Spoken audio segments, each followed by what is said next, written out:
Oh, sorry, this is my part. Hello, welcome to your Loading Podcast here on the Firearms Radio Network, presented by Patriot Patch Company and Camerado. Yeah, how's everybody? Doing good. Doing good as well. Glad to hear it. I know Sharonda's not here. I'm not sure about Paul, and not sure about Jim.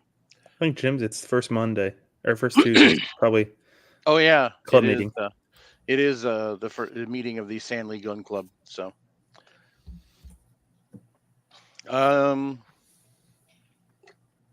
it's been I don't know, shit couple of days. So, I don't have a topic for tonight, so we're just winging it.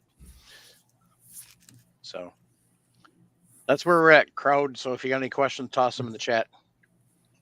Whether that's YouTube or Rumble. Excuse me. Fuck. I can't even talk.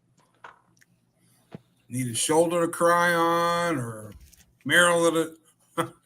No, I'm not that bad. I mean, thank God I'm not in. I mean, there's obviously a crap ton of people that are a lot worse off than I am right now because I got lights on. I'm on the internet. I'm dry. My house is standing in one piece. So, yeah, no, I'm really good. Puts things in perspective real quick. Yeah. My son's down in Florida right now. He works for a restoration company. And so they loaded everything up and headed down there to start helping out down there. So how does that work? Is it still hourly pay, or does he get? Yeah, hourly pay, all the overtime he wants, and then per diem, and they're paying for hotel or so. Is he married? So, nope, has a girlfriend. Okay, so. Something like that, man, you could be gone for a month or so. Yeah, I'm not sure. He's right now. It's 3 weeks. So, excuse me. Oh, I mean, it's gonna be a long time before that's all back to any sort of normalcy. Yeah, and I know us three talked before the show went live. It's going to be years and years, and I almost say this is worse than Katrina in the grand scheme of things. Katrina, you had the big part of New Orleans and along the coast, but this just did so much more inland. So yeah. So yeah, she gets to be part of the show, so that way she doesn't whine at me in 2 minutes.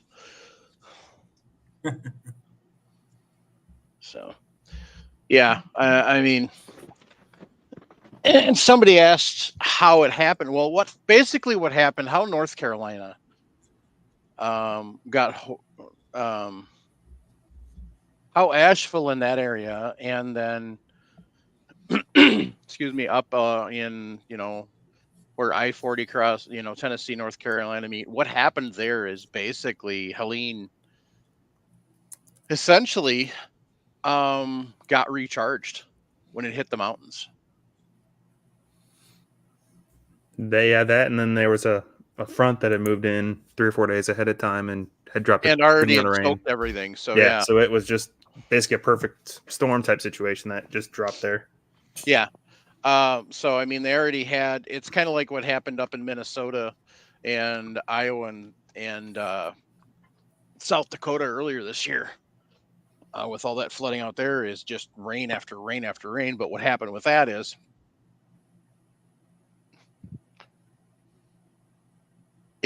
they were estimating originally it was supposed to be a 3 by the time it hit, but it was supposed to drop back down to a tropical storm and maybe even a tropical depression, and then just be storms by the time it hit South Carolina.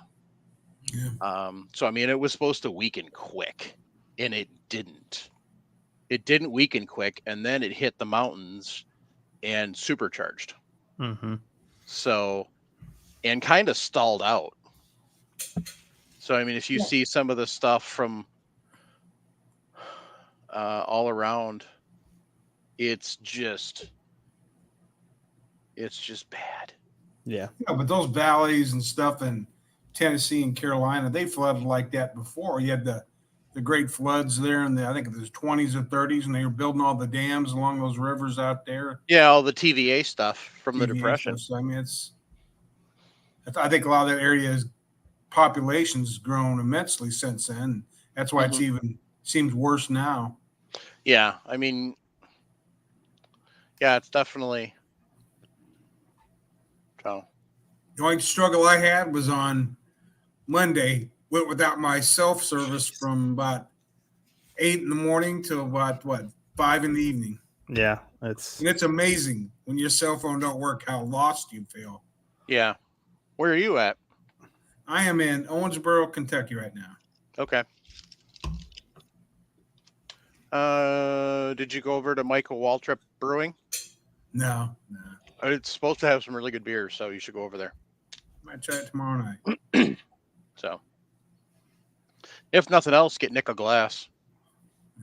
So, but yeah, so everybody's promoting the Red Cross, but I say no. Samaritan's Purse is on the ground there helping. Whether you agree with a Christian organization or not, Samaritan's Purse, if you're giving for that, Samaritan's Purse will make sure the funds go to that.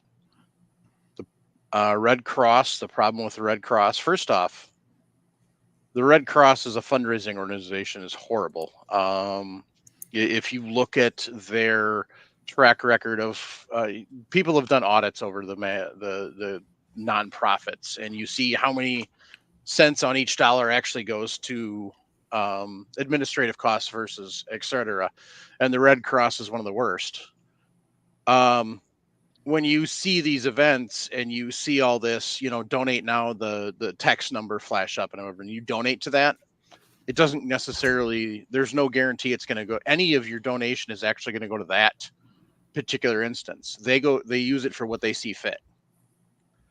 So there's a couple of GoFundMe's. The problem with those is you got to be careful because a lot of those are scams. I know Samaritan's Purse is a great organization that is that's Franklin Graham's organization. That's Billy Graham's I thought that was Franklin Graham's, yeah. So that's Billy Graham's sons.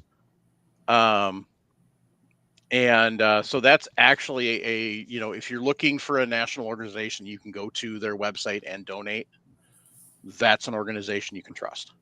Yep. Otherwise, there are certain areas. But yeah, unfortunately, North Carolina is getting most of the press, but South Carolina got pounded, Georgia got pounded, Florida got pounded. Valdosta, Georgia, especially, it literally had a category 2, and it's 100 right around 100 miles inland. Yeah, who would ever think of that? It's just right. incredible. Yeah, that was the thing, is that it wasn't. It was supposed to be a tropical depression by the time it hit Valdosta, and it wasn't. Yeah. It was still a Cat 2, and that's what happened. Yep. Running with Scissors said we had 60-mile-an-hour winds in the Midlands near Lake Murray, lots of trees and houses, etc. I think we've had 35, 36 deaths in South Carolina. Yeah, North Carolina is getting most of the press because that's where you're seeing a lot of the actual videos from. Mm-hmm. A lot of the press I've seen is the Rainbow Bridge at Lake. What the heck? Lure. Lake Lure. Because that was such a neat thing and it's gone, but it was something that people are fixating on, but there's a lot more out there. Last I heard, the estimates are around 200 dead now, but there's estimates of 600 to 2,000 missing. Yeah. The good news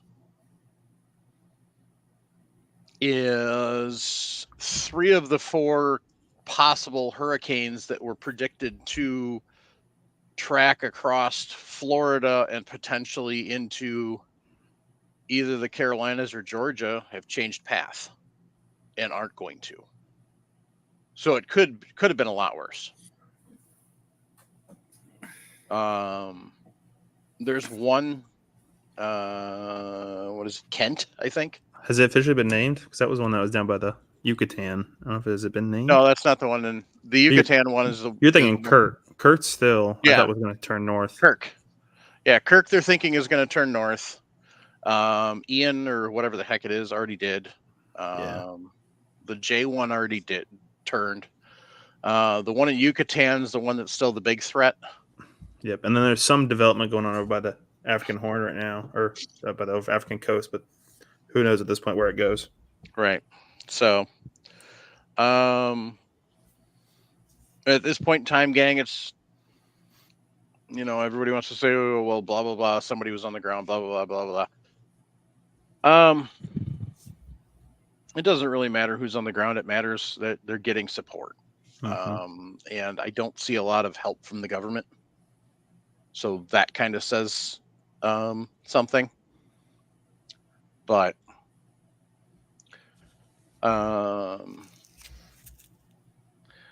yeah, I can't imagine this. Say something, you live up in the mountains and the road going in and out have been washed away. It's going to be years before they're built back up. Yeah, they can fly you out and you can go live with an in-law, but all your possessions, I mean, everything. I wouldn't know what to do. Yeah. It's just. Some of them are talking, some of them I've seen stories and stuff. They're talking about going back to horseback. Yeah. So, but, yeah, I mean, if you look at I-40, that mile section of I-40, they're talking 5 years Mm-hmm. to rebuild. And that's a major. Yeah, we were just on it. My dad and I were just on it last year. Thoroughfare. Yeah. I mean, that's major. Yeah. So, but yeah, I mean, it's going to be a long time. Yeah, I mean that's the difference between Katrina and this is, Katrina was kind of, not that Katrina was bad. It wasn't bad. Okay, let's get that clear. Katrina was very devastating. But if you look at the square miles that Katrina covered versus the square mileage that this covers, and the fact that where Katrina happened, you've still got decent infrastructure to be able to rebuild relatively quickly. A lot of this, there's no infrastructure there. Yeah. Katrina flooded a lot of houses, but it was I want to say a flow rise, flooded, then recessed. When you have running water like in those valleys, it just literally chewed and washed everything away. It's just nuts. Yeah. So, yeah. So, if you can help out. Quadfather lost everything in Katrina. Wow. Yeah.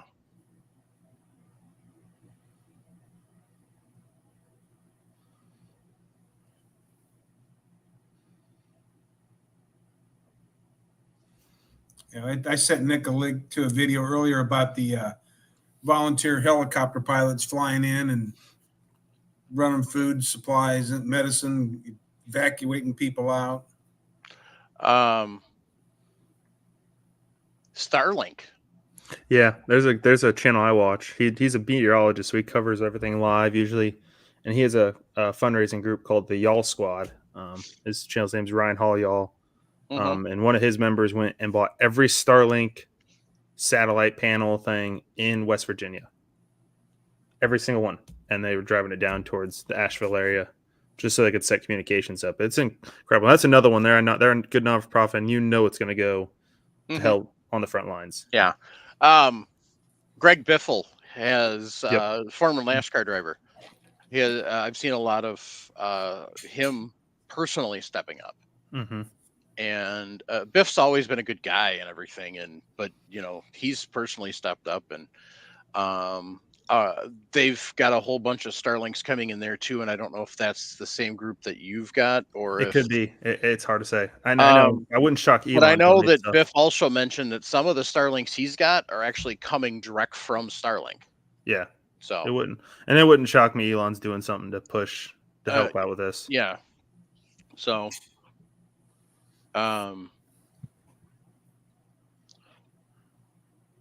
yeah, it's just hard to so. I imagine. mean, anything that we can do where we are is a benefit. So, they don't have water, clothes. There's going to be donation sites. I know if you get a hold of Samaritan's Purse, because Samaritan's Purse, through our church, we do the shoebox every year to send off to kids. So I know they have a huge distribution program. So I'm pretty sure that they're working on getting that set up for donations for clothes and furniture and everything else. So watch out for that. If you got to go through your closet like I do, I'm going to send off a bunch of my clothes. So, because right now they ain't got nothing. So, yeah. What's really bad, the funds and everything is going to flow in now, and probably for the next 2 or 3 months. But once the press stops showing up and the newness is wore off, those things kind of dry up. But yet those people are still struggling. That's what's sad. Yeah, I mean, Quadfather 504 FPV can tell you that.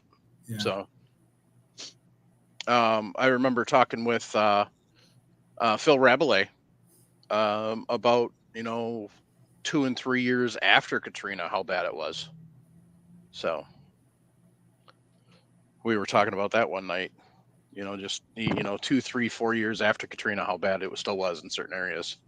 So, but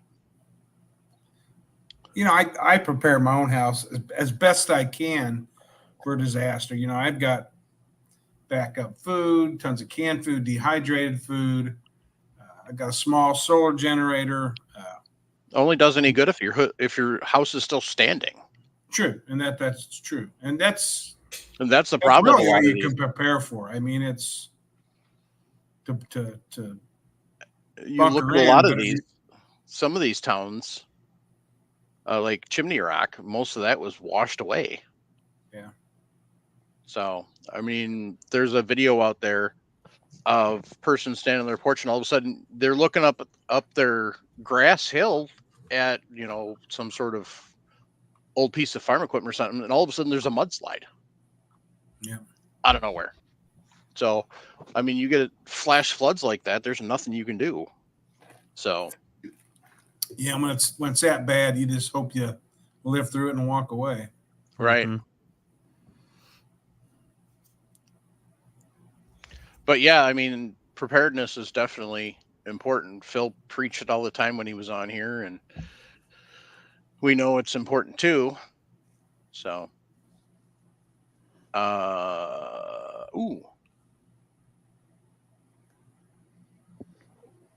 excuse me. Clifford Zek had a pretty good question earlier. I'm kind of wondering the same thing. Back at 7-Eleven. Yeah, I was going to get to that in a sec. So gotcha.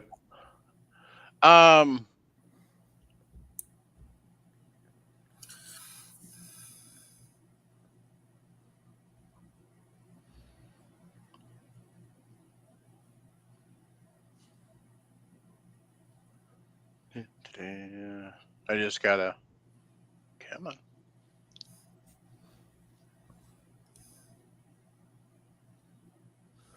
Thousand rounds of frangible 65 grain 9mm from True Shot Gun Club. $229.99 if you're looking for frangible. So anyway. So yeah, Clifford, ain't that true? Many people, he said he's seen where many people see free stuff after disaster, and they take stuff they don't need just because it was free. Yeah. So the other big news today, the longshoremen went on strike for the first time since 1977. Why is this important? And who are the longshoremen? So the longshoremen are the unions that work the ports. So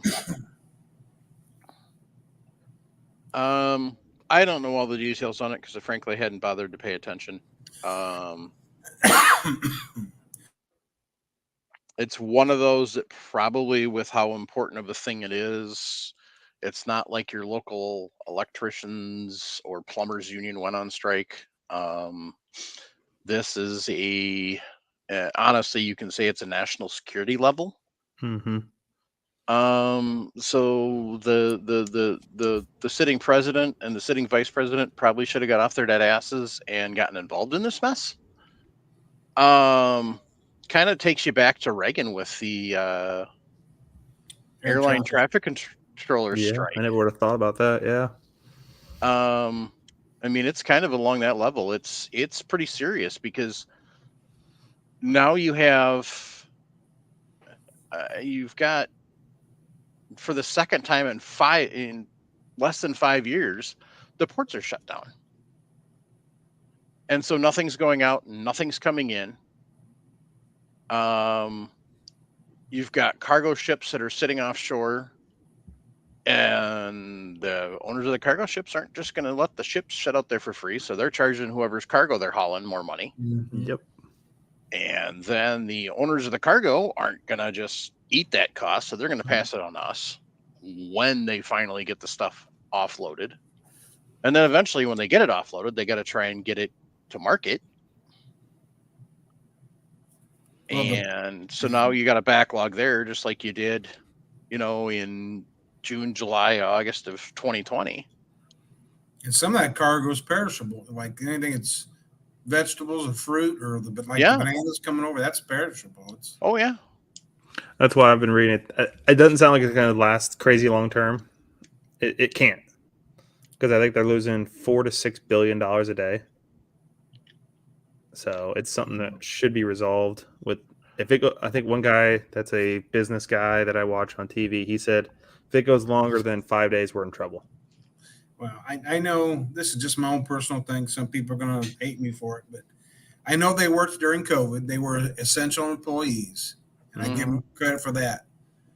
But anybody, and everybody's due a raise over a period of time, but 77%. Yeah, that's where it's an issue. That's unheard of. When actually most of 90% of them make more than what we all make every day. So it's Clifford, I don't think it's the freshwater. I know it's every major port on the eastern seaboard all the way through the Gulf to Texas. Yeah. It does not include any of the West Coast ports. As far as I know, that's different union. I think that's a different union out there. But I think from what I saw on the map, it's everything up the eastern seaboard, and then Tampa, Mobile, New Orleans, Galveston, and Seabrook. From Seaport, Maine to Brownsville, Texas. Yep, Brownsville. Yeah, that would be the farthest south then. Yeah. So, but not cruise ports and not military ports. Yep. And there again, the figures you're hearing on the press, is that infatuated? Who knows? I mean, it's hard to get the true story anymore. Yeah. But I know I did see some video yesterday. They were flying trying to get trailers, trucks, and containers out of them yesterday. Yeah. Definitely going to affect prices. Like absolutely. Yeah, like Clifford Zach was saying earlier, a lot of those components come overseas. The only downfall is I think they make those in runs. I don't think they come over every sporadically. I think they make major runs of powder and primers and stuff like that. I'm not sure when that cycle is. So, good person would be to ask would be our friends at Hodgson. Yeah, they would definitely know. What's even going to hurt product here that goes out? This country exports product everywhere. So the steel industry exports product out. I mean, all the manufacturers that make anything, they don't sell just locally. A lot of it goes out. So it's going to hurt them too.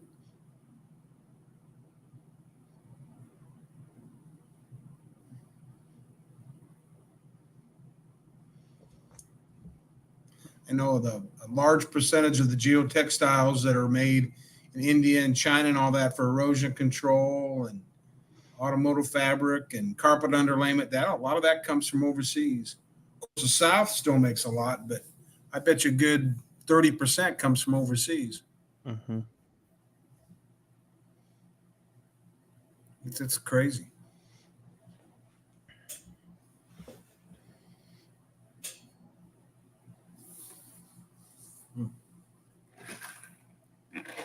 I'm just reading over the situation quick, so.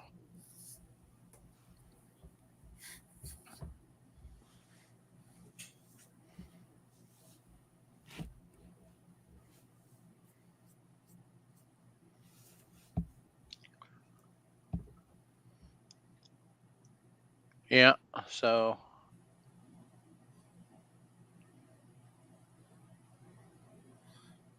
I'm just thinking, just the cleanup alone.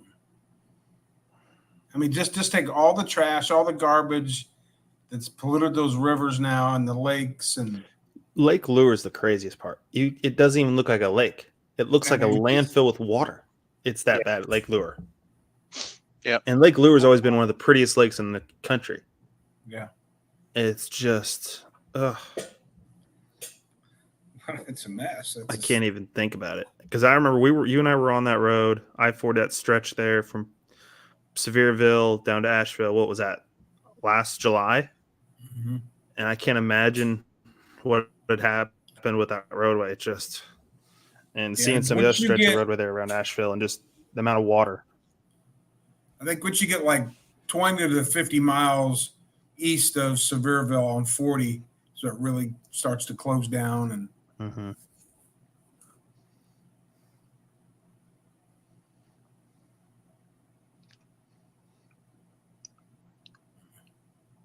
Yeah, it's the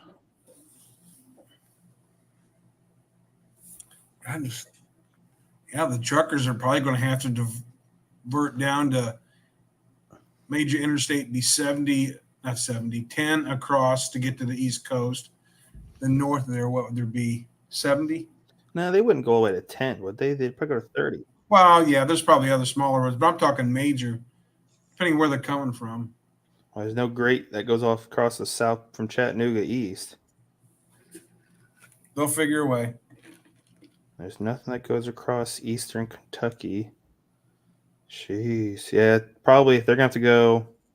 They're coming from the west towards like the east, towards like Savannah, Charleston area. Normally they would go 40, but they'll probably have to drop south to Nashville, to Chattanooga, to Atlanta to 20 and over. But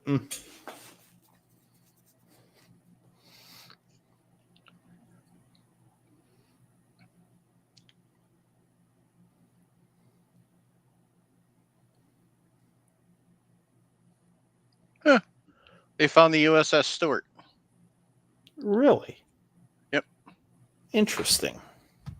How deep was it? It was 30 miles off the coast of California on the seafoil of the Cordell Bank National Marine Sanctuary. Doesn't say how deep.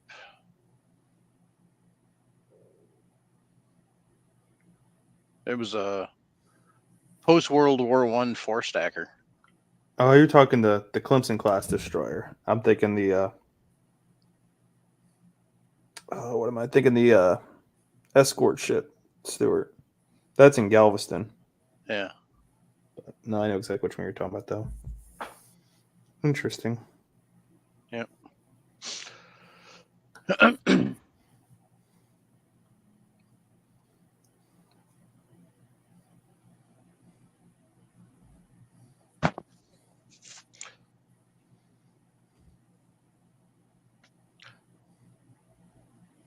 Oh, here's an important thing. Wendy's just changed the rules, and now they did what McDonald's used to do, which is any size soft drink for $1. So,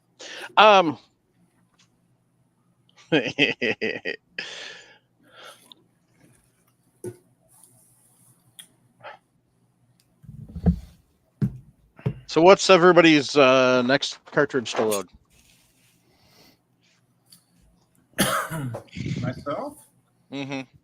probably 30-06. I'm gonna go out and sight in that new rifle. I've got plenty of original stuff loaded up, but I'm gonna make some nice, accurate precision loads and take that new rifle out and get it sighted in and see what it can do.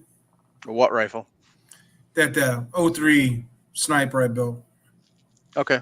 With the What scope did you put on it?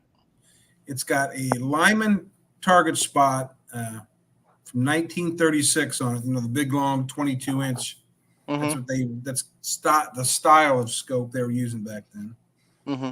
They Now, is it original glass or is it one of them that's been reglassed? No, it's an original 1936. Got Bosch alarm lenses in it. And nice. Probably one of the nicest ones I've ever seen. Yeah, it is in immaculate condition. When I bought it, it was one of those ones I had taken a photo of it, sent the photo to Dad, but I had already bought it because I knew it was too good of a deal to pass on. Right.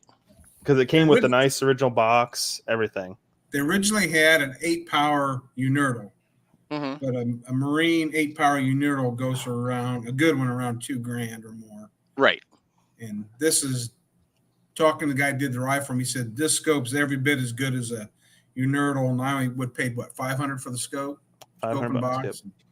That's not a bad deal. Yes, it's. I had a customer that had a. What the hell was it?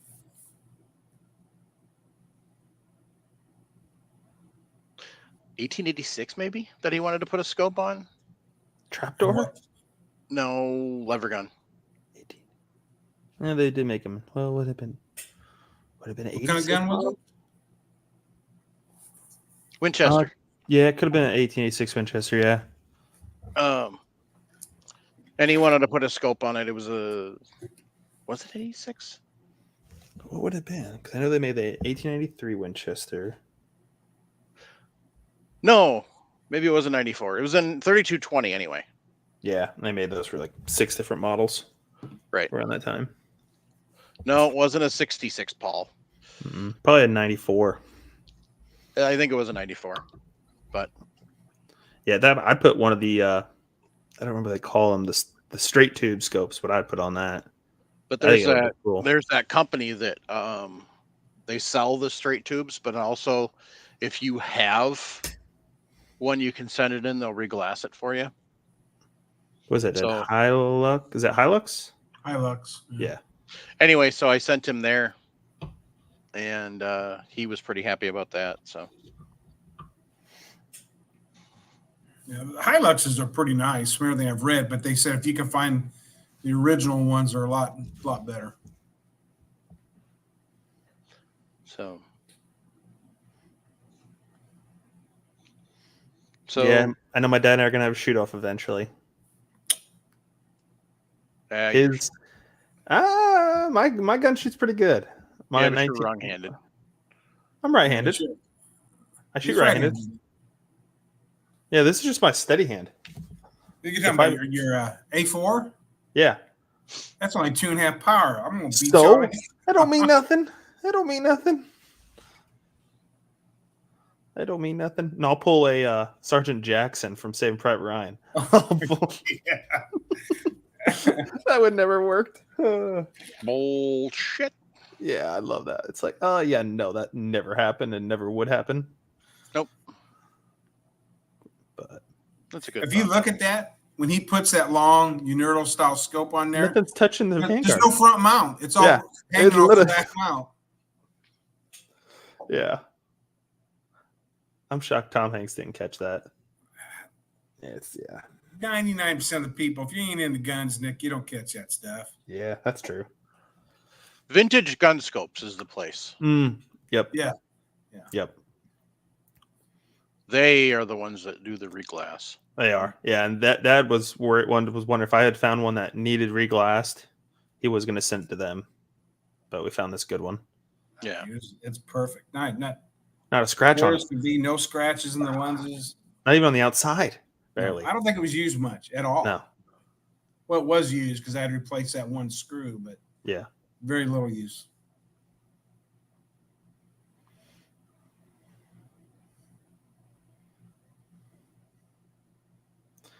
trying to think what I'd Other be than that, loading that's- next. Start my next project after that once I get that done. I'm trying to think what is. Oh, that's right. You did tell me what your next project is. So I can't believe that these freaking scopes are worth that much. They Oh are. yeah, they're No, worth the that. J.C. Higgins Rifleman. Oh, interesting. I've got one of my 22 in there. Well, he's got a link on that site where you can send him pictures and descriptions, and he'll buy it off. He tells you what he'll give you for Oh it. no, I'm keeping that gun. I'm talking just the scopes, not the gun. Right. So I'm keeping the scope. The wife's uncle that gave me the Orchies gave me that J.C. Higgins, and it came with the scope. So no, I'm keeping that. So, but yeah, this is awesome. This is vintagegunscopes.com. They do refurbished. And your unique and rare Europeans. Sears Ted Williams 4-power they've got on here. So if you're into collecting and you're into looking for just that right scope, it's a place to check out. So I got everything. Lyman Alaskans. Yep. The old Weavers. The old Weavers when Weavers were good. Yeah. Unfortunately, the Weavers that are now are just basically, I basically call them rebadged Tascos. Mm-hmm. So, when but do you they think? got rings and. When do you think the American scope market went to shit?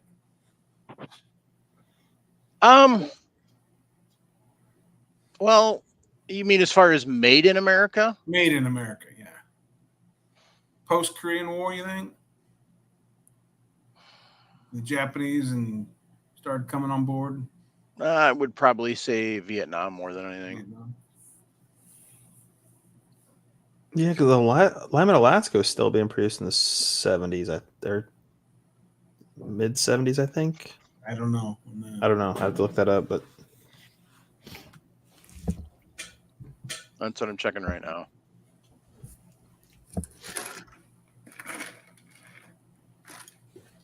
My first scope I ever had was on a little Crossman BB gun I had. I think it was a Kmart Tasco or something. Yep. I thought I was bad. yeah. So 57 Alaskan ran till. Really? That way? Yeah. Yep. So yeah, kind of technically the beginning. So the unofficial beginning. So, but yeah, I'd say probably 50s. Well, it's best, but probably when some of your stuff really started going overseas to be produced. That was probably when it really started. Thanks for stopping by, JT Schwing. So.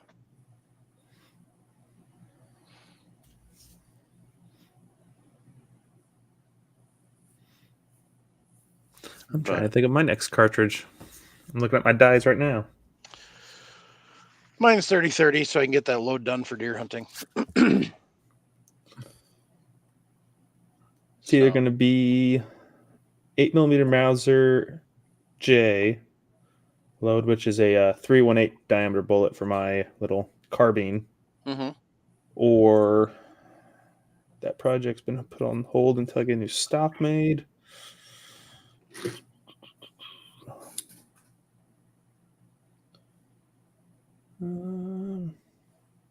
Probably 43 Mauser might be my next one. My other next ones. I think the 8mm Mauser J is the first one because that's just a resizing of a bullet. Same brass, different charge. But that's probably the next one. Did you guys ever do the video with the Sarah safe you were talking about? Not yet. That's once this. We're waiting this'll for his hand to get better. probably here 2 weeks because I get the pins out. Hopefully next week, sometime. Yeah, otherwise we Hopefully. could have done that tonight, but not until Yeah. his hand's better. No, it's hard to pour. So, but yeah, hopefully pins come out next week. That's the current plan. So, Just walk by a really powerful magnet. They'll come out real quick. nah. So.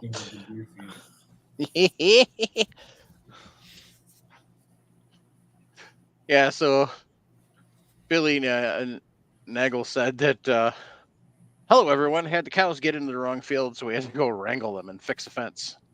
Dang cows. And then he said, I'm saying they knocked over the deer feeders. Ooh, that's tough. That's never fun when they knock over the deer feeders. So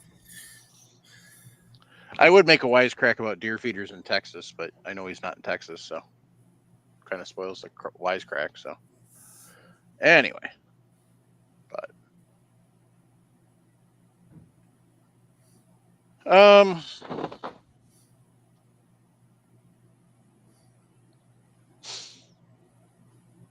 looking around.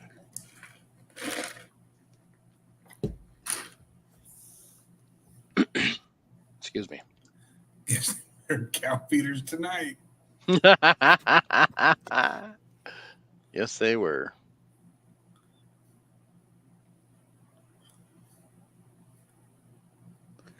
Here's a question for us there on the panel. Is there one item you're kind of excited to maybe see it shot? If there's anything you want to see the industry change or a company see, make, or something.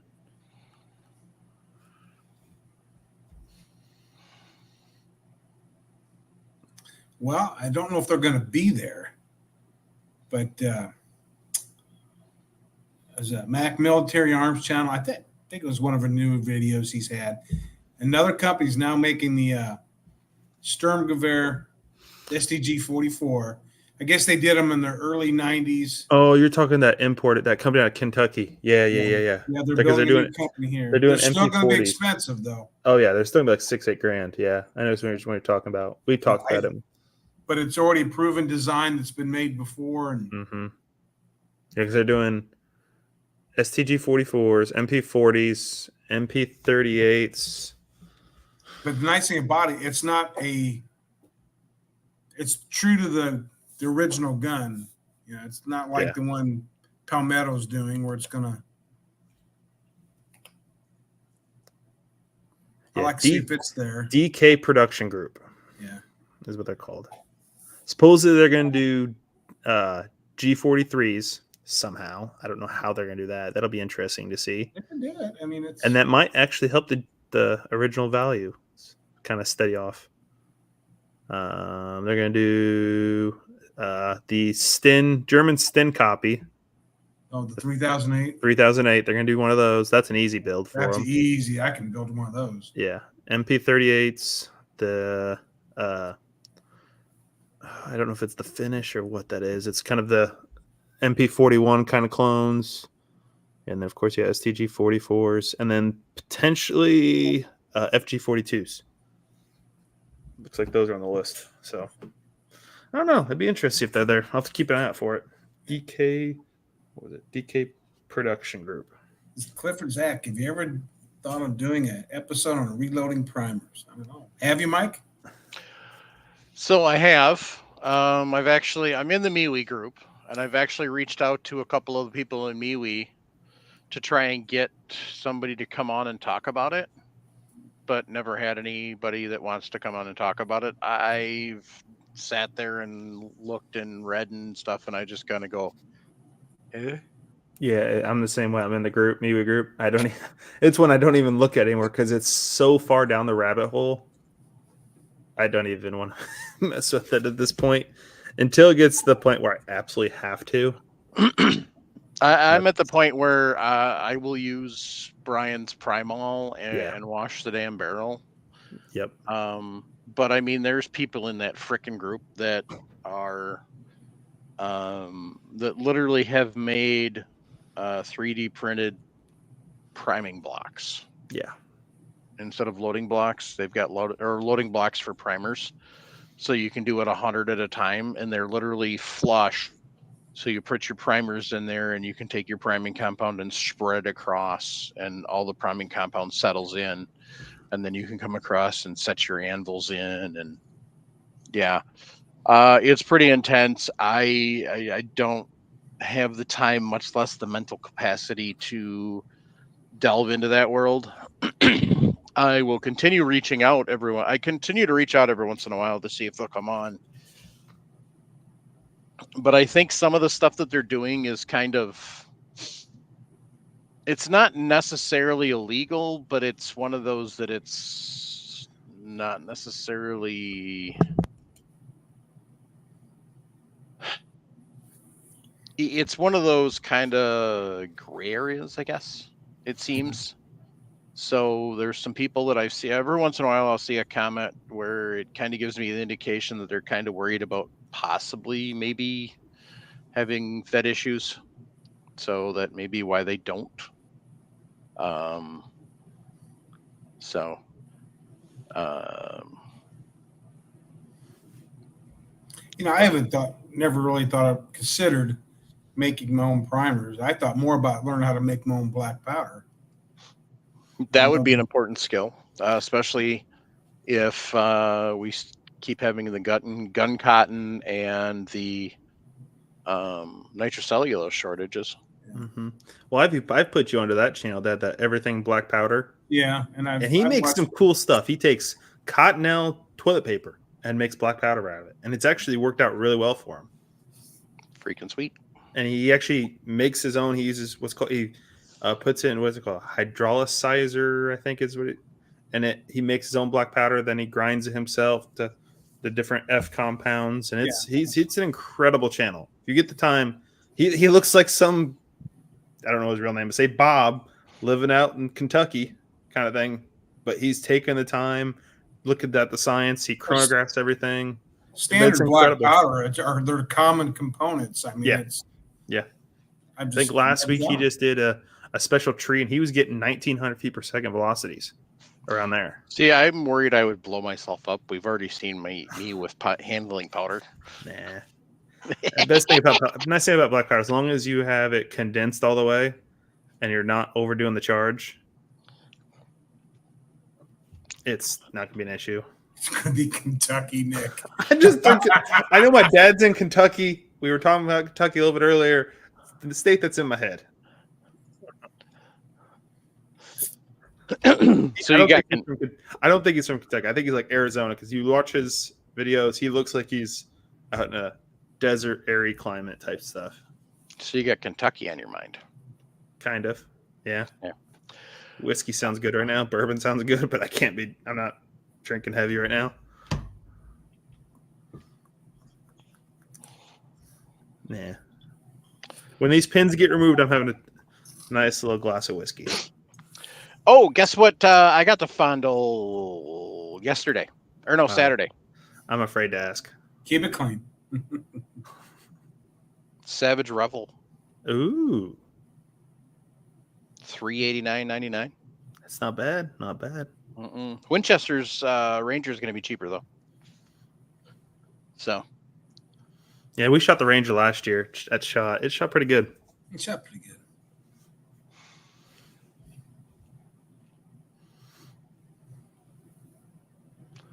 So, yeah. But, yeah, I mean, it looks good.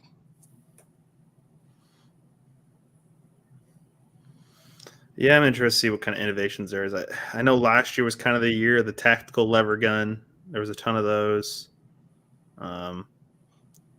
What's it going to be this year? That's the big question. Wheel guns? I mean, nobody. Well, who was it last year that had their new wheel gun that we saw? Who was that? Gosh dang it. I'm going to look back through my photos. But I don't know. 38, 357. That ammo's outrageous. Heritage. Heritage has had a ton of stuff. It wasn't Heritage though. Gosh dang it. Who was that? So I took a photo of their gun.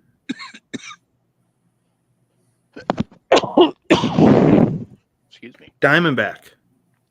Yeah, they had one. Diamondback had that new revolver of theirs. It looks like the Winchester Ranger is going to be same price, $389. At Dunham's anyway. Yeah, I'll be interested to see what new cartridges are trying to be released.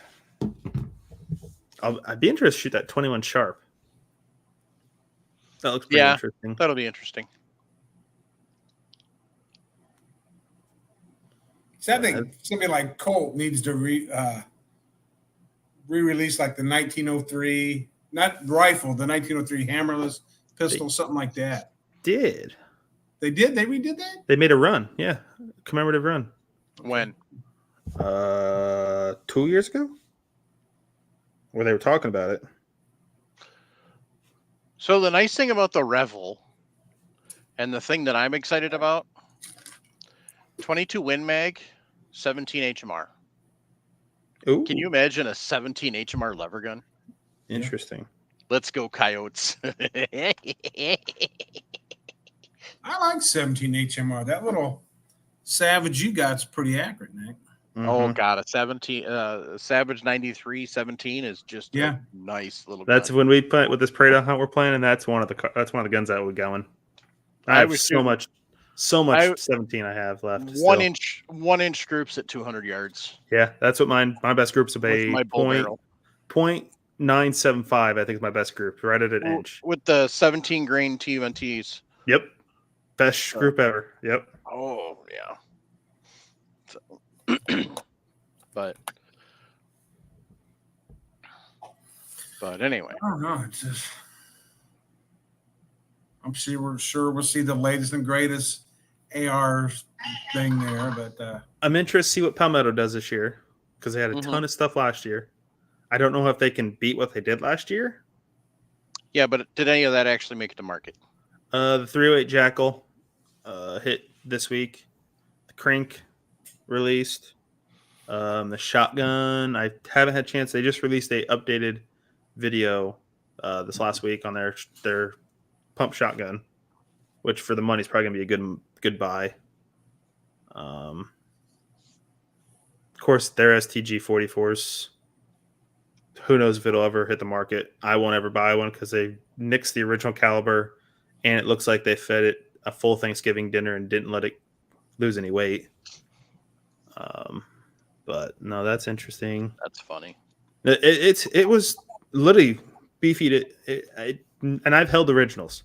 This was not even close to the originals. 25-06. Don't know much about a 25-06. What do you want to know? Clifford Zach, what do you think about a 25-06 for a round? What are you going to use it for, Clifford?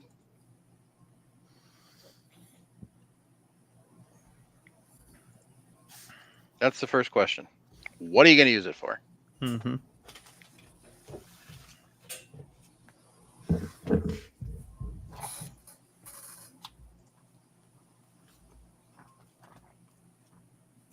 And the debate has begun.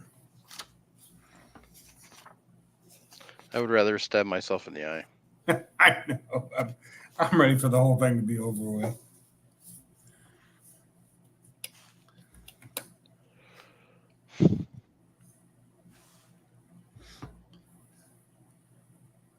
Just target shit. I don't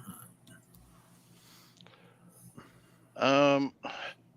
I guess there's probably other options to target shoot with. It's not necessarily an inexpensive cartridge to target shoot with. At this point, really? I almost say 6R because it's in that same diameter size.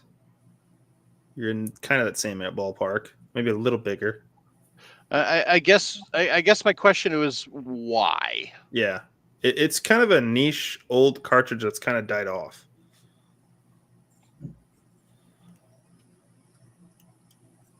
That's the question: is what brought you to 25-06? Probably has a rifle that fits it.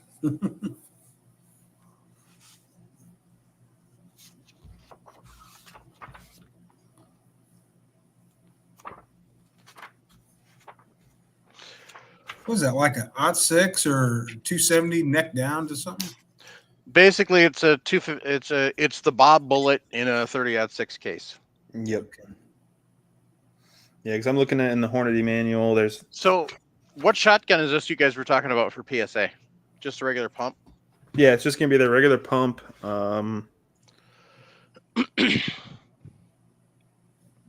They're 570, I think they're calling it. Yeah, the 570. I don't think a price yet, but they're gonna have it where it's interchangeable barrels, stocks, fore ends. Biggest thing I like is it's a to rack the slide instead of having that little lifter by the trigger guard, down by the trigger guard. It's right where your thumb would rest. You push that forward, and that allows you that releases Nice. the pump. It's cut for an optic. I think fiber optic sights usually come on it. It's gonna be a nice gun, and knowing PSA, it'll be affordable.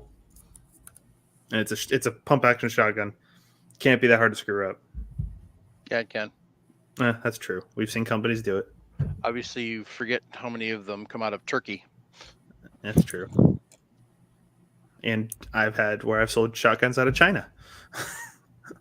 That too. Yeah, but thankfully we don't have that problem anymore. That's true. Now it's all Turkey. So, so my friend had one when I was in the service some 30 years ago. Well, Clifford, you're old as fuck. It was easy on the shoulder. So it's 5.56, and it's a lot cheaper to shoot, but okay. Yeah. I mean, there's no problem with the 25-06. It's easy to find. I mean, you still find components. There's a lot of guns chambered in it. You can always, it's easy to find 30-06 brass and neck it down. Mm-hmm. Jim, keep it just like that. That's perfect.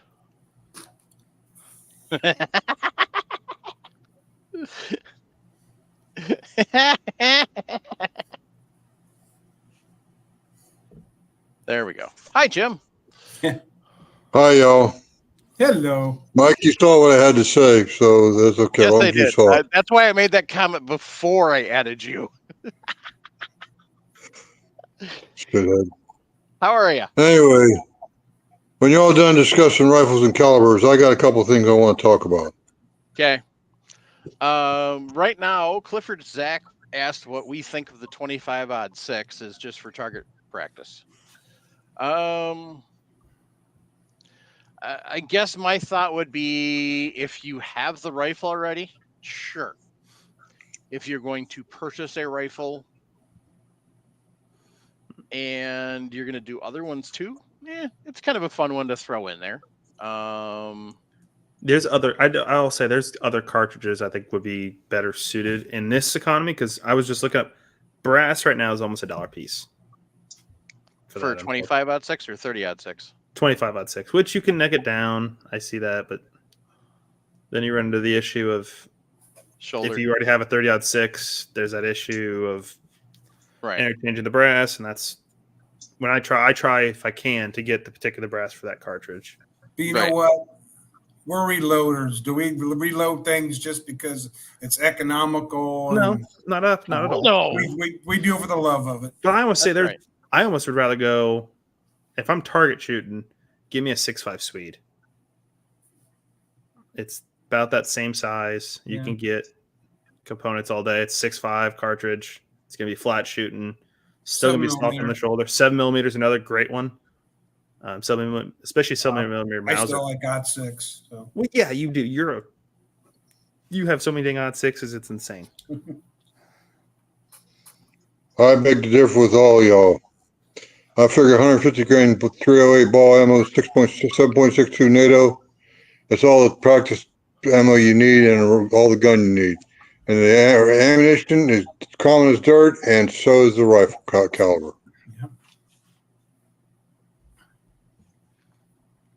He said it was easy on the shoulder, so. But you also got to remember what was easy on the shoulder 30 years ago isn't necessarily easy on the shoulder now. So,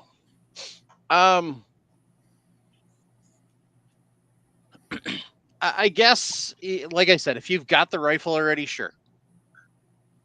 If you don't have the rifle already, probably not. It's one if it was a cartridge you grew up shooting and hunting, and there's that nostalgia there with it, sure. Buddies when you were in the service, probably not enough nostalgia to really generate to be worth it.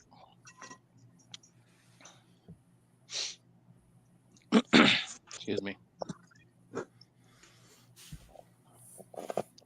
Well, hi, Paul. So, but I mean, you could definitely find some. You definitely could find some used rifles out there in 25-06 for probably a decent price, if that's So, but hey, is everybody sitting down? Well, yes, you are. Guess what? Tom Gresham came out on the radio show last Sunday and actually agreed that using an AR for deer hunting or for hunting is actually a good idea. Joe's going to freeze over. No, I'm not disagreeing with Gresham. I'm saying Gresham said something like that. Right? So he was he was out at the range. He's a dyed-in-the-wool traditionalist. I know. I mean, for what though? Anything. It doesn't matter. So, are you talking the platform or the standard 5.56? The platform. The platform. Okay, then that's a valid statement. But as far as 5.56, as far as 223 Remington, with a 73 grain or a 69 grain, oh yeah, whitetail all day long. Inside 200 yards, yes. So, are there better cartridges to use? Always. But it's not. It's an absolute great cartridge to use on whitetail. So, but anyway, my son's going to take in this fall. He's going to take his oldest son, my grandson, whatever. TJ will be 10, 11 years old. First hunt in Pennsylvania. He's going to take him out with a 300 blackout. Reason why? Because of the recoil, because of the noise. Perfect. Absolutely. That's how I tell anybody. 300 blackouts. Ballistically, you're a 308 basically, and you're going to be quiet as can be. Well, I'm not going to agree with you on ballistic, Nick, but I'll agree. If you just said 30-30, I would agree with you. Yeah. Or high cover 357. Yeah, I would say 7.62 by 39. Some of the slower 30-30s.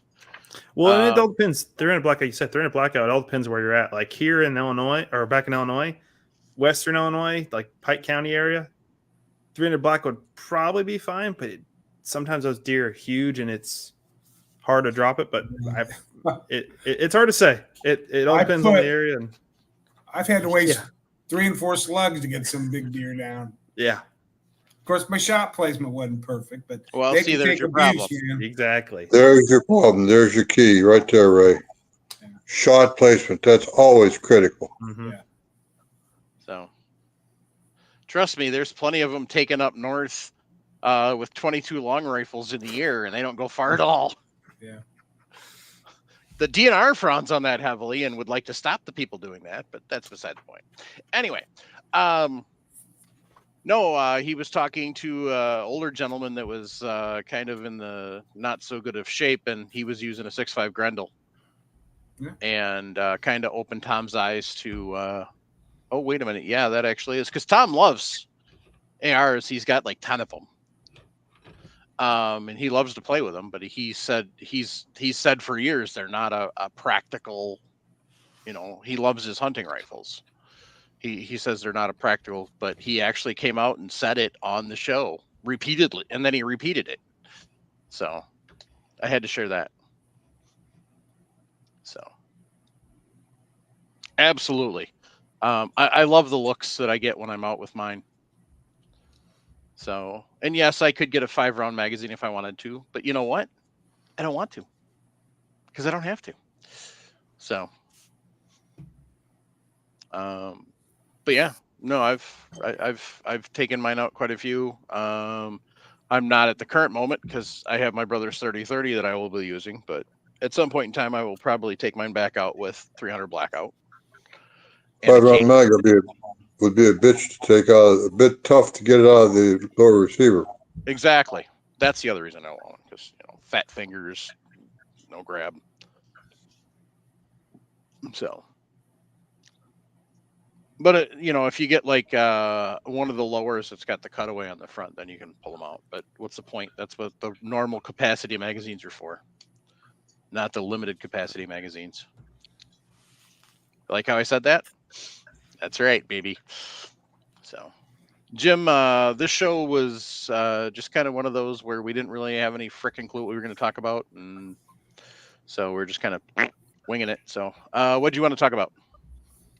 Well, I wanted to give Phil Rabelais a hell of a shout out. Hope you're listening tonight, Phil. If not, I hope Carl's out there somewhere listening. Anyway, everybody's been bugging me and my wife, all of our friends all across the world. You know I have friends globally. We all do. But I have friends that actually call once in a while. We've had several calls from South America. Hurricane Helene came up out of Georgia, wheeled right over top of South Carolina like she wasn't even there.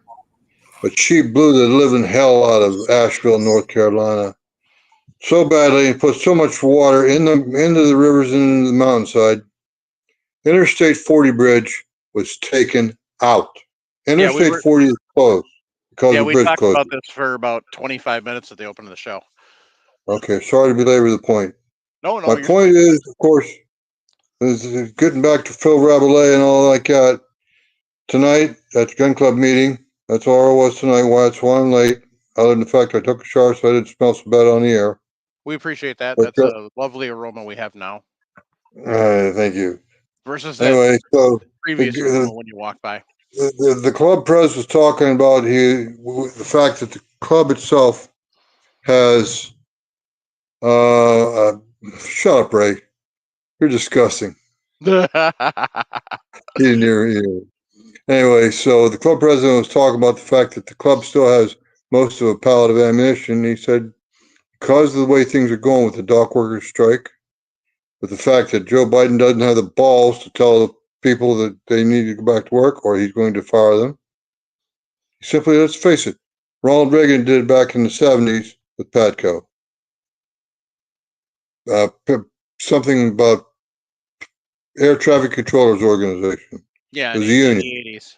Yep, early 80s. Okay, well, anyway. Yeah. Anyway. These dock workers are working for endangering the federal government. Exactly. And the economy and so on and so forth.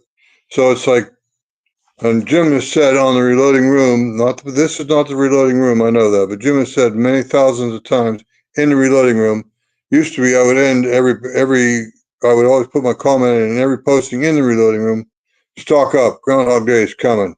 It's time for that phrase to come back, guys. Stock up, build up, make it up, do whatever you got to do. Get your ass on the bench and start working. Mm-hmm. We got trouble coming. We got trouble coming, guys. I'm not shitting you. We got trouble coming. The city of Asheville is physically isolated. The only way they get in is by air.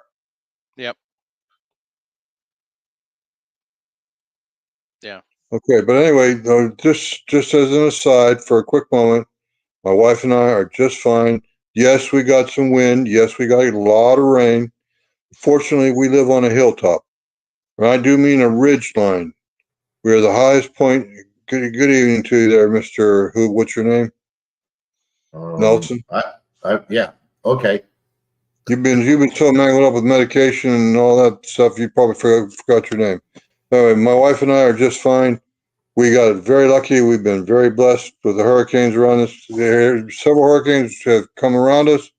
A couple of them have graced us with their presence, but we have had no real trouble with the hurricanes. We live 3 hours from the coast of the Atlantic Ocean and North Carolina. So it's like time for Groundhog Day to come back. Stock up, guys. Get your ass on the bench and start building your ammo.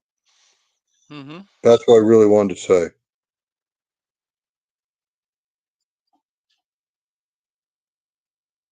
My wife's over there peeping. I don't know what she's doing, but she's over that way. Yep. Go set her ass to reloading too. Yeah, we For her little were talking 38. about that.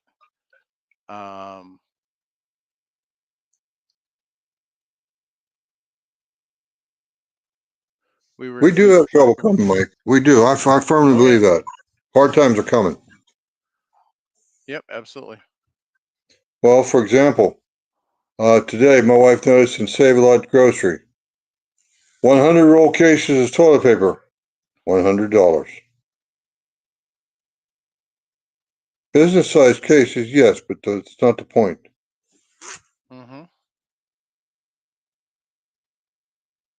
Yes, we have a Save-A-Lot right here in Sanford, North Carolina.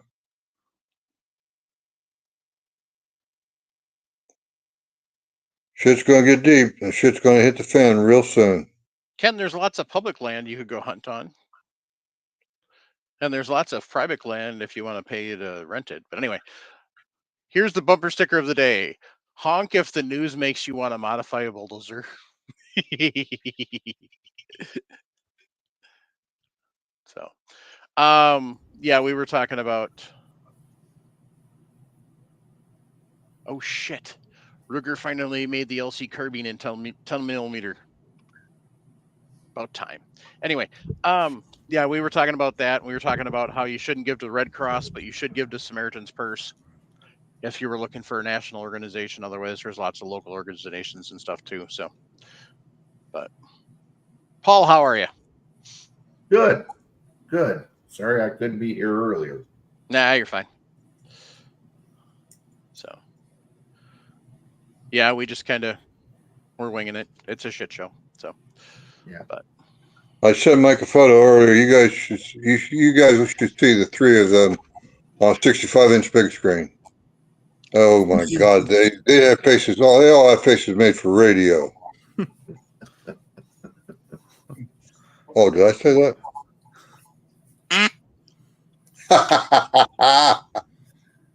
no. Love you too, Mike. Oh yeah. After we get off the air, I need to talk to you privately, Mike. I really do. Sounds good. It's important. Okay.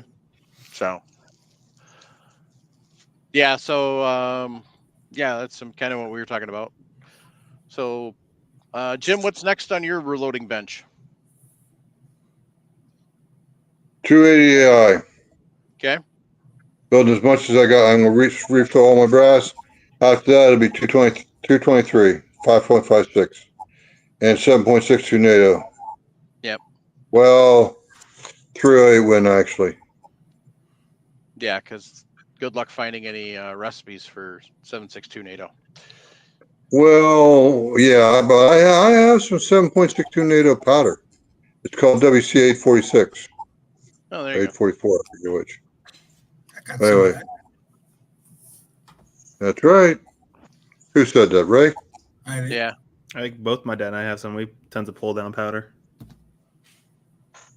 I got something up there. Good. But I don't remember what it is. I got some 844, 846. I believe 846 is a lot slower than 844. Yeah. I'm pretty sure I have 844 because it's supposed to be a 10% faster than BLC2. Yeah. But anyway, so yeah, because I have. Well, never mind what I have. Exactly. Hey, Paul, what's next on your reloading bench? 22 GT.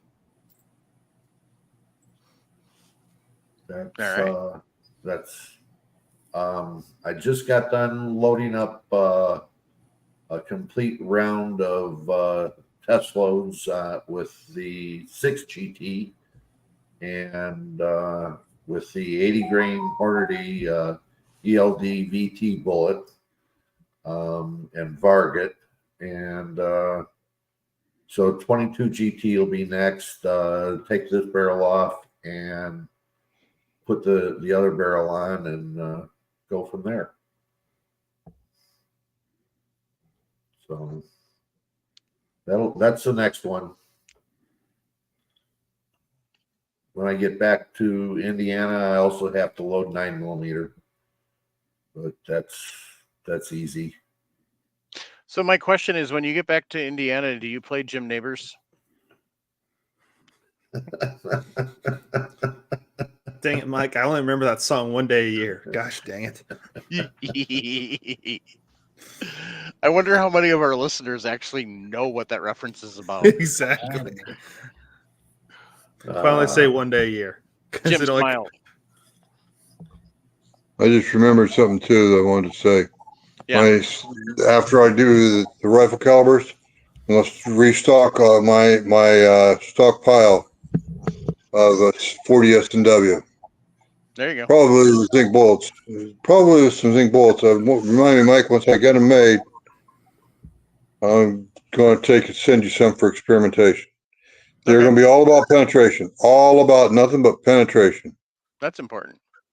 So shot pack placement with that kind of stuff is very important. So You're not going to rely on, it's going to be basically like shoving a zinc rod right through something. Yeah, it was an evil grin, Mike. You should see it on screen on the 65. Oh my God. There's a replay for you.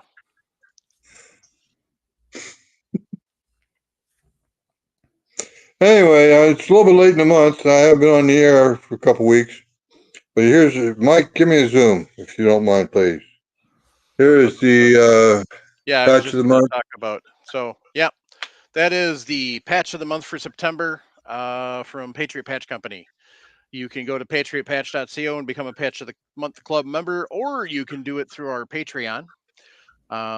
If you do it through the Patreon, you're helping out the show too. Otherwise, just do it through patriotpatch.co. You get the Patch of the Month every month. You get the awesome patch that Jim's showing you, plus you get the sticker and the drawing, which I will show you shortly. So, Well, the point behind it is, you can take me off soon. Thank you. The point of this month's sticker, or sticker, patch, whatever, it's about election day. It's time to build up the vote. if you're not registered, get registered. We already have our absentee ballots. There you go. Might as well use their system to our advantage. Yep, we're going in next week to do that. Do it online, Ray. It's easier. Yeah. I can walk Believe it or not, that name that doesn't cross my lips very often verbally, without the swear words. But Farce Book itself actually helped me with that one. So if you go to gunvote.org, that's gunvote.org, you can tell if you are actually registered to vote. So if you don't know, go there. If you have somebody that doesn't know, go there. And you can actually get registered. You can actually find out where you need to go and what you need to do to get registered to vote through that website. One of the best things North Carolina did recently in the last election, since the last election, is they're going to require photo ID, state-issued photo ID for every voter. I love it, and I highly approve. Needs to be nationwide. Mm-hmm. Yeah. If India can do it, we can do it. That's all I got to say. That's the nice thing about when it comes election day. I can walk to mine. What we need to do is dip the finger in the ink. That's a good idea. Mm-hmm. I like that. I'd do it. Yeah. I got no problem. I'd make sure mine's blood red because I vote Republican. Conservative Republican. It doesn't matter, but it only means you get one vote. Right. That's right. Yep. Nah, don't do the finger because you can put gloves on. Put it right here, and then you know they voted. Ray, you're despicable. I'm not being racist or nothing. Put the dot right there, then they can't hide nothing. Mushroom stamp. Oh God. That's where my You wife. guys never change. That's where Hope my you wife guys never. staples up the Post-it note so I don't lose them. There you go. So, yeah, definitely. Voting is probably the most important thing we have as Americans. Being able to That's right. freely go vote for our elected officials. Because of the fact it's happened so very seldom, it's not treated seriously. Mm-mm. Most people don't realize how deadly serious it is. Mm-hmm. Oh, one of the other things that Gresham mentioned, ACLU is actually talking about being a Pro 2A again on a certain case about non-violent felons getting their gun rights back. So. Oh my God! Mm-hmm. This hell is going to freeze over quick. Right. So. Now, Anyway. if the AARP would back off and go 2A like they should. AARP is not going to do anything until their members actually say something. So. Yeah. But their members don't listen. All they do is look for the free stuff. Yep. Okay. That's all. Yeah. So. Amen, Paul. Yep. So. No, I agree with you, Jim. It's time for people to, 1, vote, and 2, to stock up and be prepared for whatever is going to happen in the future, which might be close. It's got to get worse before it gets better. Unfortunately. Yeah, unfortunately, blood's going to be shed if it doesn't get better soon. Lead scrubber. Okay. Go ahead, Mike. Run the plug. Just remember, use the lead scrubber wipes when you're reloading so that you don't have high lead levels and become dumb like Kamala.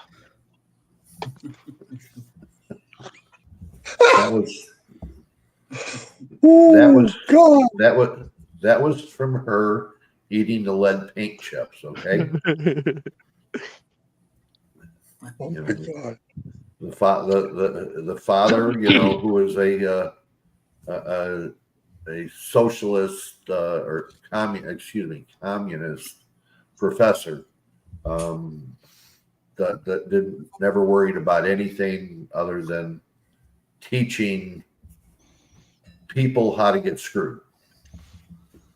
Guys, you got to ignore the Secret Service agents that's bashing Mike's story in right now.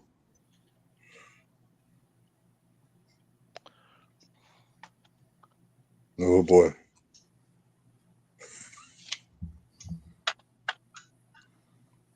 We probably just got kicked off YouTube.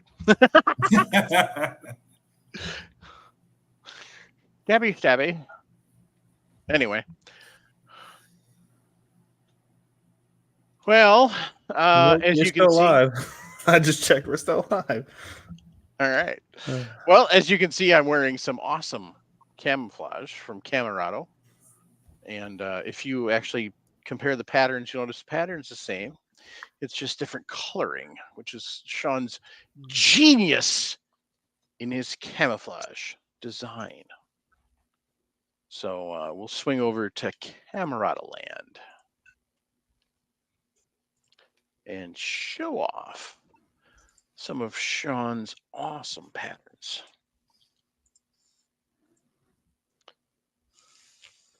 So you got Warden there. So you got Warden and Raider and Sunspear, and I'm wearing Basilisk.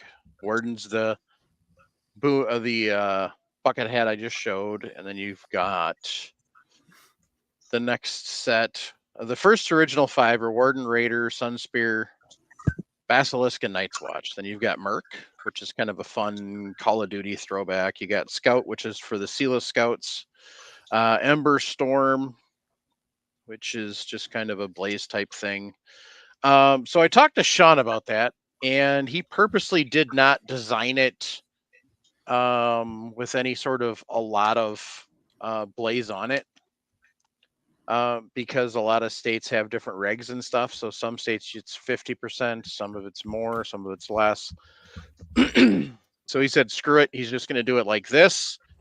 And then you can throw one of those silly little blaze vests over it to cover your blaze requirements and have a nice day.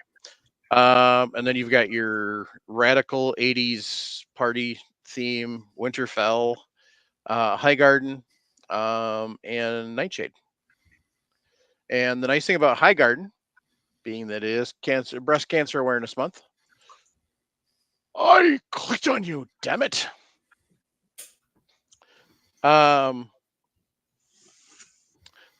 The High Garden collection features a vibrant pink camouflage pattern symbolizing both strength and elegance. With varied shades of pink and magenta, this bold yet refined design pays tribute to the fight against breast cancer. A portion of the proceeds from every High Garden purchase will be donated to the National Breast Cancer Foundation, supporting prevention, awareness, and life-saving resources. Look great while making a difference. So the nice thing about that, going back to our conversation of earlier, National Breast Cancer Foundation actually is another one of those organizations. It's pretty good. Not perfect, but definitely better than like Susan G. Komen and some others. So yeah. But that's kind of the the fun there. So it started out as serious camo, and then he's kind of added some fun stuff too. So, and then there's a couple of collaborations they've got. He's got the Sea Smoke with the Gun Collective, and then the Pewty Fruity with CloverTac. So, which is really bright when you're not expecting it. So that's Camerado.com. Swing over, check them out, grab some camo. Make sure you use code RELOAD for 5% off. So, but yeah, good stuff.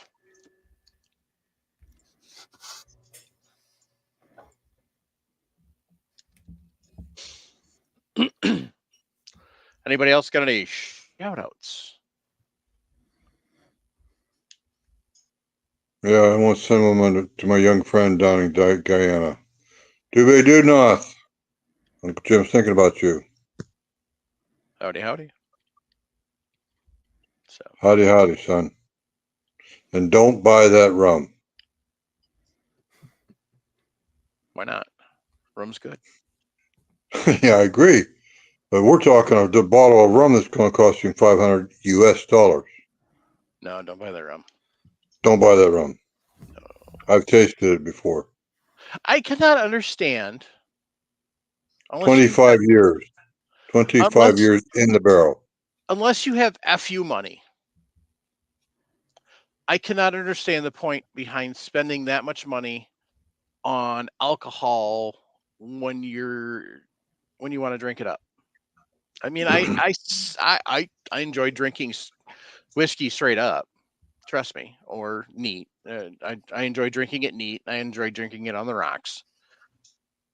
So I enjoy having it with flavor. But I can't see spending that much money on it. But, hey, I guess if that's what you do, have at it. So everybody has their own kicks. Well, it's part of it. Go ahead, Paul. Yeah, some people are collectors of that kind of stuff. Collectors, yes. And they'll open the bottle and they'll have a little bit and cap the bottle off and put it away. And they'll spend what was the record? $25,000 for a bottle of scotch, single malt. It's yeah. My younger days, I collected scotch and drank it, and I spent some pretty good money on that stuff. So it don't bother me how people spend their money as long as they're paying their bills. That's right. Surplus, and they can do whatever they want. Yep, I agree. So as long as you got the money, as long as your money is what's the word? Hey, Disposable. Jim, how Yes, sir. close do you live to Fayetteville? About 45 minutes. Why? Okay, because I'm going to be in Roseboro next month, just east of Fayetteville. So I may Nick, fly in. What's that? Yeah, hold on. Nick, do you have my phone number? I don't. Send it to me. I'll send it to my dad. Yeah. Oh, Because if I get in early enough, I'd like to go out to dinner with you and your wife. yeah, that sounds good. Yeah. So Nick could get Nick, his number. you I'll say get next week? No, say next next month. week? Next month. Month, November. Okay, sounds good, Ray. Yeah. Be good to meet Once I you. know my flights, I'll have no more information. So I already found a reloading store you got to go to, Dad, if you're in the area. can't Tell buy me, it. I want to know too. That blue collar reloading. I don't know Oh where it yeah, is. that's way, way, way. That's 2.5 hours from Fayetteville. Oh, okay. Never mind then. Scratch that. Yeah, I've been to their store. They got a great store, and they do stock up well. I've I've started plugged them buying on a ton this from them show. online. I've plugged them on this very show. Yeah, they got a good selection even on their website. It's good stuff. The guy's name is Brandon, and I forget her name, but it's a husband and wife team. They're I just saw great them people, and shout out, like, when I was dealing with them, I always made sure that they'd keep me a case set aside for the gun show, and they gave it to me cash at the gun show price. There you go. heck yeah. But I just thought of something. Let's keep and remember two greats in the country. Chris Christopherson. Mm-hmm. If people don't know, look up his story. Great gentleman, passed away Saturday. Mm-hmm. And then yesterday, during the day, we lost probably one of the greatest baseball players ever to play the game. Pete Rose. Pete Rose passed away yesterday. Mm-hmm. So Belongs in the Hall of Fame. absolutely. He belongs in the Hall as a player, and then there needs to be a notation that he's banned, but he was banned from baseball betting as a manager. Yep. So, but yeah, absolutely, as a player, he belongs in the Hall. So, today we lost John Amos. Mm-hmm. That would be JJ's dad from Good Times. Oh my God! And more importantly, Mr. McDowell from Coming to America. And who else just passed from Beverly Hillbillies Cop? Oh, Taggart. Yeah, Yep. Taggart We just lost died. Taggart. Yeah, we lost Taggart as well this week. Yeah, he didn't look good in the remake. He had cancer. He had cancer or something. Yeah. So, but we all got a date out there. We just don't want to know when that is. Nope, that we don't. That's why we got to empty the bucket list or fill it, one or the other, before that day happens. Yep.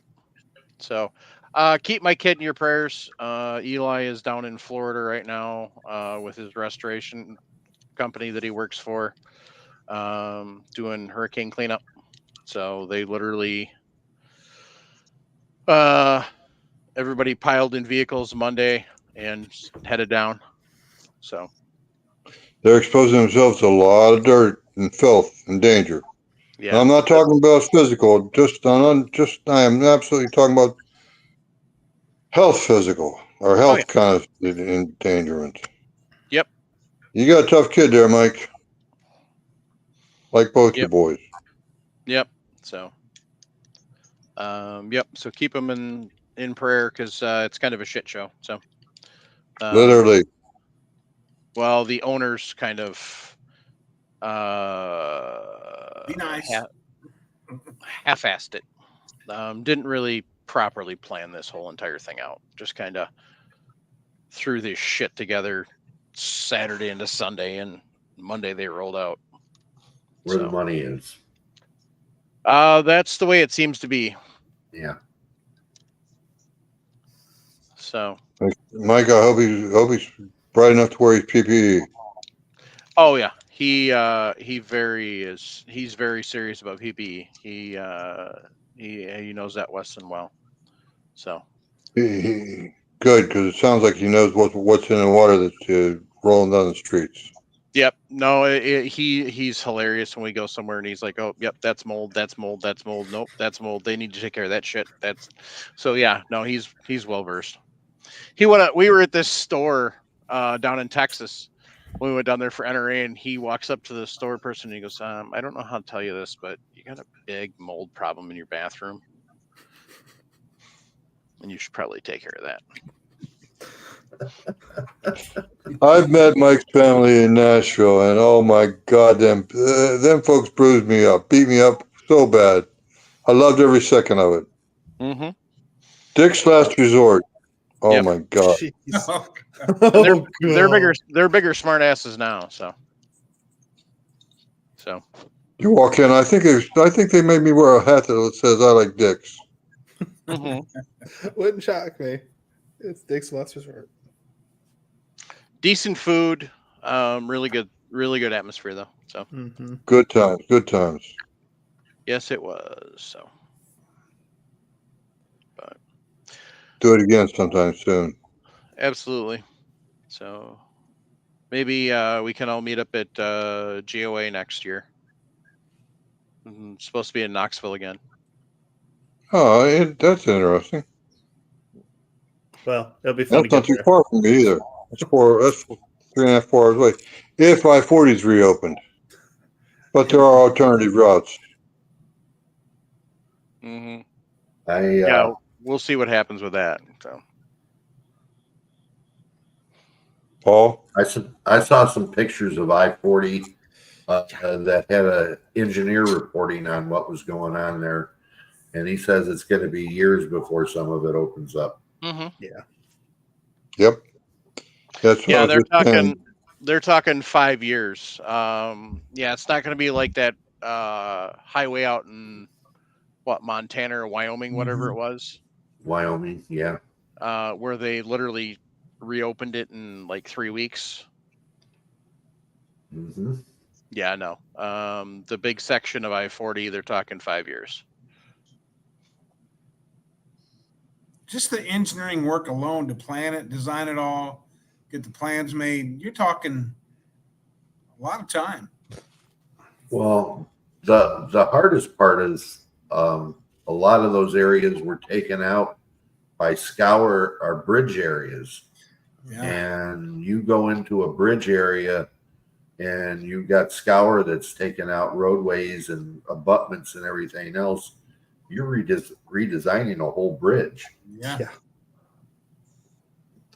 Not easy, folks, in that terrain. Not at all.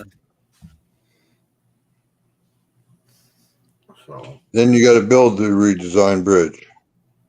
yeah. Yeah.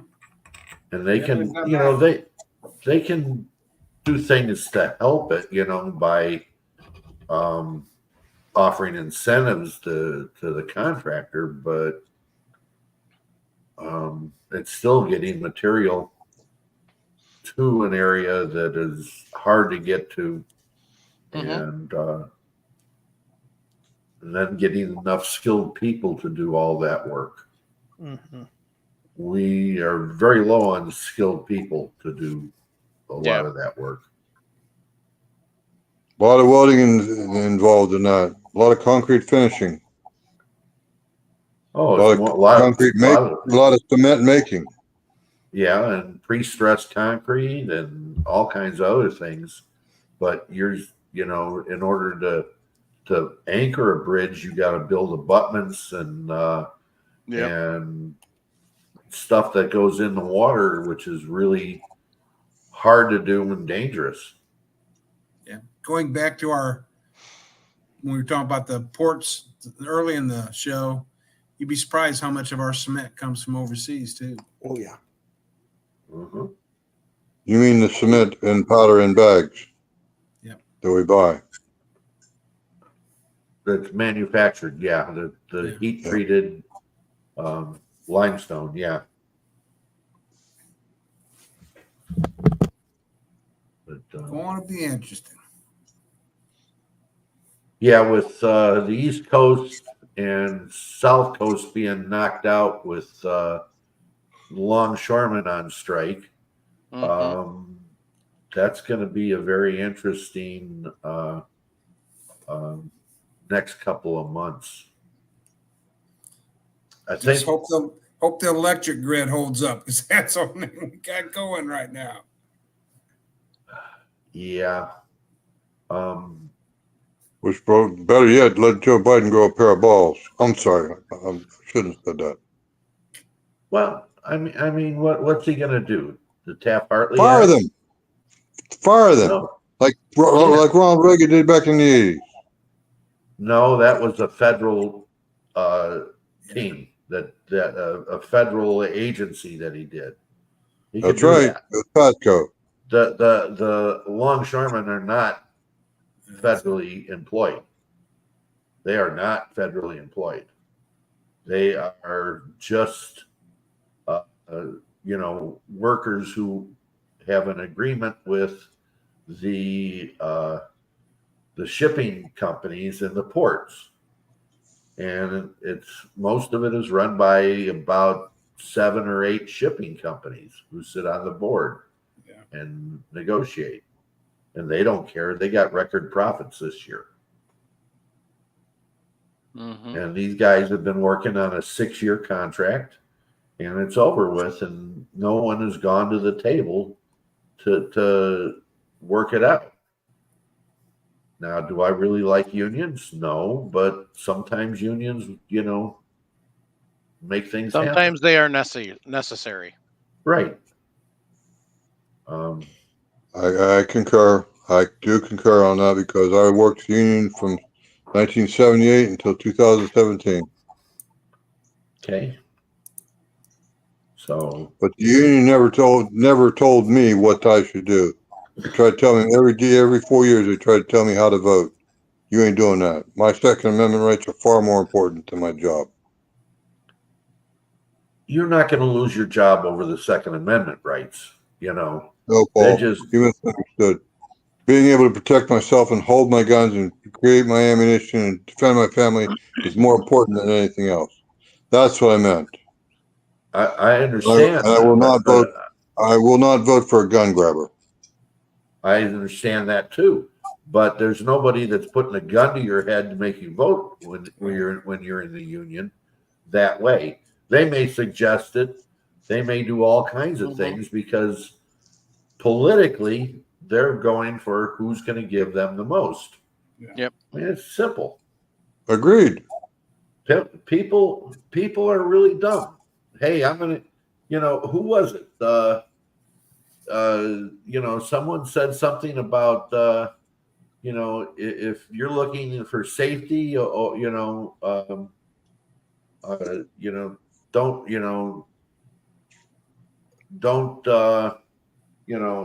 count on the government for safety, because if you're going to trust the government, you don't deserve safety. That's Benjamin Franklin, I think, was the one that said something like that. He said something about giving up security for freedom. Right. Those who give up security for freedom for security, deserve neither. Right. Yes. And didn't someone say something about the republic, if you can keep it? Yes.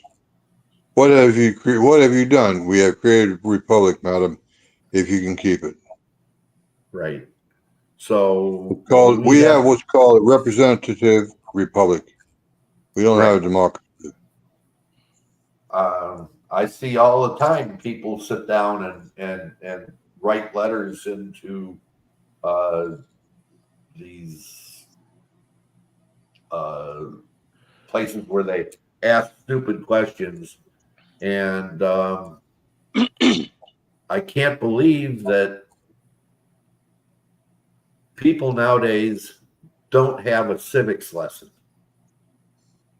They have no clue how the government or supposed to work, or the Constitution. They have no clue what any of it means. So the quote They who can give up essential liberty to obtain a little temporary safety deserve neither liberty nor safety. Yes, sir. That is the quote.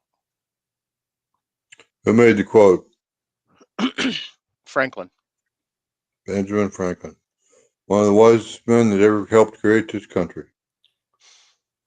Not sure about that whole turkey is the national bird thing, though. So Why not? Smart bird. anyway, Whole lot better than that. I think maybe he was talking that- about the wild turkey, which is far cry from the domestic bird. Yeah, well, so much for the scavenger eagle that we got. You can tell the country was well named for it because we got a scavenger now. You can look at the IRS logo and figure it out.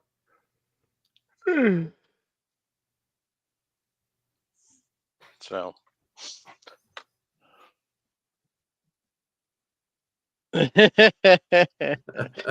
exactly, Billy. Exactly. So, all right, gang. Well, that pretty much wraps that up for tonight. So, hopefully, there was a little nugget of something in here for you. Get together with your school boards, demand that they teach civics, demand that they teach how the government's supposed to work. Get together with your local, state, and national representatives, elected representatives. Let them know that yes, you are paying attention. Yes, your opinion is important. Be nice about it. So let them know they are being watched, and that what they do does matter to you. So, and on that note, keep your brass shiny. Jump on the Millsip short bus. Teach them to shoot and reload when they're young. Grandpa told me, don't listen to your mama. Violence does solve problems. Support the Second Amendment. 2A forever. 2A. Second Amendment. Most importantly, if you're struggling, 1-800-273 1-800-273-8255. Wow, that was easy to say. 988 from your cellular device, or if you are former or active service member, military1source.com. If you're mentally struggling, reach out, get some help. We want you here. We need you here. Fight the good fight and get some help. My brothers and sisters.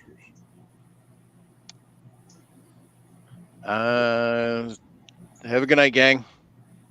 Good night. Be safe. Night all. Be safe, y'all.